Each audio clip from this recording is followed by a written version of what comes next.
At 30, he should already have a house. He should already have a huge savings account, but he does not. And The Fiance The Other Way is on episode 3 of season 2. And I'm already pissed off and annoyed with Devin and Jihoon. Mainly Devin. It's not so much Jihoon because Jihoon has stayed consistent. And I guess maybe Devin has also stayed consistent. But she's still getting on my nerves, and so is her mom. Her mom is talking to the baby about, are you gonna teach your dad how to be a man? And that's just a no. Why would you try to put negative ideas into the baby's head about his father? Don't try to emasculate the man to his child. Like, would you enjoy someone talking like that about you to your child? I don't think so. It seemed like both Devin and her mom have these ideas about finances that doesn't really make any sense when you think about the society we live in currently, where Devin's mom think that because Jihoon is almost 30, he should already have a house, he should have thousands of dollars saved up. And it's like, really? And I've checked the average income for someone living in South Korea, and it's around $38,000 per year. Then we have Devin talking to Jihoon, asking him if he has a job yet. He said yes, he has a job in tile. I think he's talking about laying tile. 3,000, 4,000. That's not enough money. You gotta think of the house, you gotta think of diapers, you have to think about everything. That's not enough money for a household of 4. One, I just want to know, does Drusilla not have a dad? Does Drusilla's dad not pay child support? What exactly is going on there? Because if her dad doesn't pay child support, it doesn't make any sense that she would be so hard on Jihoon to provide for her family if she's not hard on Drusilla's father. Unless Drusilla's father is just completely out of the picture. And 2, she seems to think that $4,000 per month is a little bit. Do you know how much people struggle in this world to find income above $4,000 a month? Do you know how hard that is? Plus, you're talking about Jihoon, who has a criminal record and doesn't have the best education.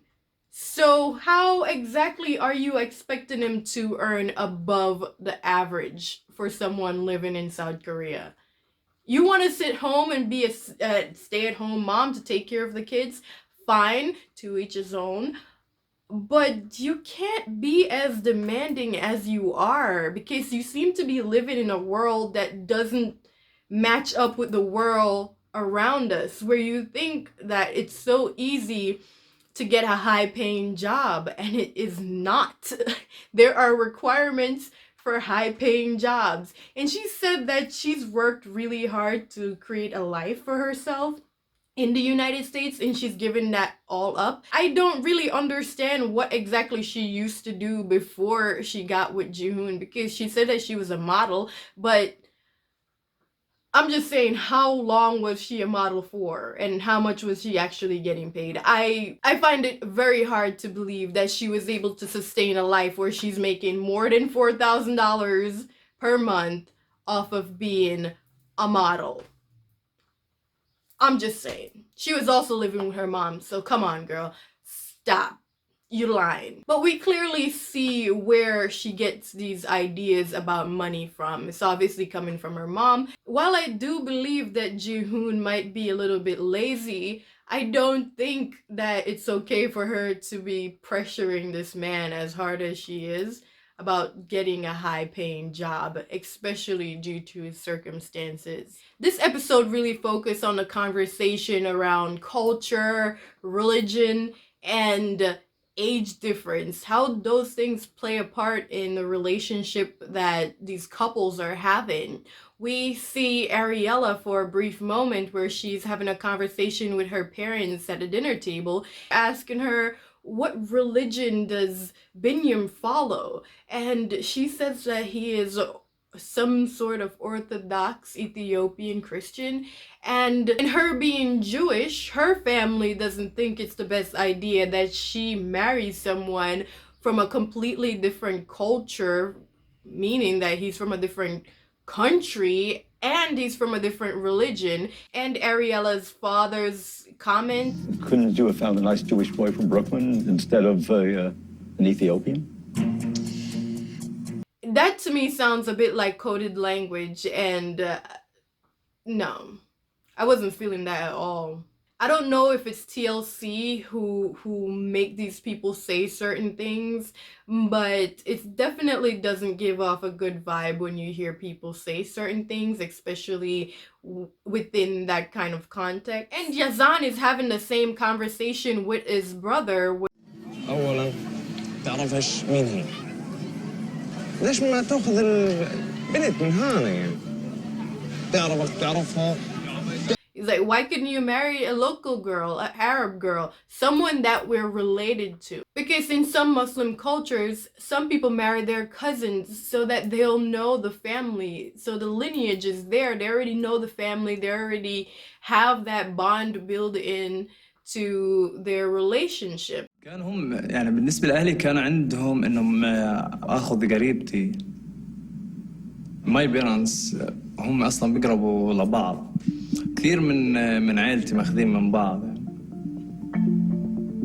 أنا ما بديش لأنه فعلاً أنا بحب البنت وبدي إياها. But Yazan doesn't want that for himself. He wants someone else outside of his family, and he wants Brittany, is what he said. And I can respect that. It's a toss-up between, do you go with what society says right and what society wants you to do, or do you go with who you love? We see that worry about what society is going to think about all of these relationships, especially with Kenny moving to Mexico to be with Armando, and Armando hasn't come out fully to his parents as yet, and they're going to be living in Mexico as gay men raising a child. How is society going to make their life difficult? One of the biggest challenges for me leaving my family is the unknown.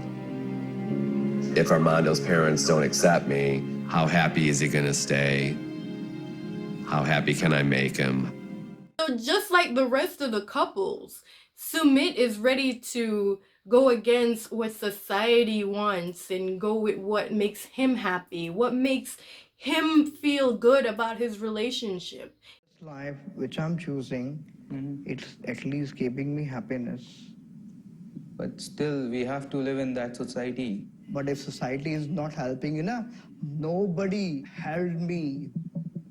Their own son, they always knew that I never want to get married. If they knew that, then why did they put me into that bit trouble? 2 years, 2.5 years, I struggled by myself.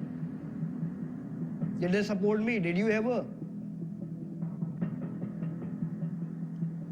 I know I was also there, you shared these things. Yeah, you told me that if you're having problem, get divorced. But did you able to say that in front of mom? No. Jenny helped me. After knowing all that, I was married. She stood up for me. He's going to overlook the age difference, or I should say the age factor, as his brother referred to Jenny's situation as. And he's going to try to be happy with Jenny because he said that he was unhappy for 2 years and no one supported him. They're just like, if you're unhappy, then get divorced. And because they know how difficult it would be for him to just get divorced, then they can say that all they want to. They know he wouldn't just get divorced out of nowhere with any sort of support. But even though we want to call Jenny a bit of a homewrecker because she got with a married man even though she didn't know he was married, but the fact that she stayed with him after, it's easier to understand why Jenny stayed with Sumit. I think it's better now that they're out in the open and they don't have to worry about whether or not the parents are gonna come there and take him back, because they already know and they're unhappy with his decisions. But what can they do? He's a grown man. It's been real. It's been good. Thanks for watching.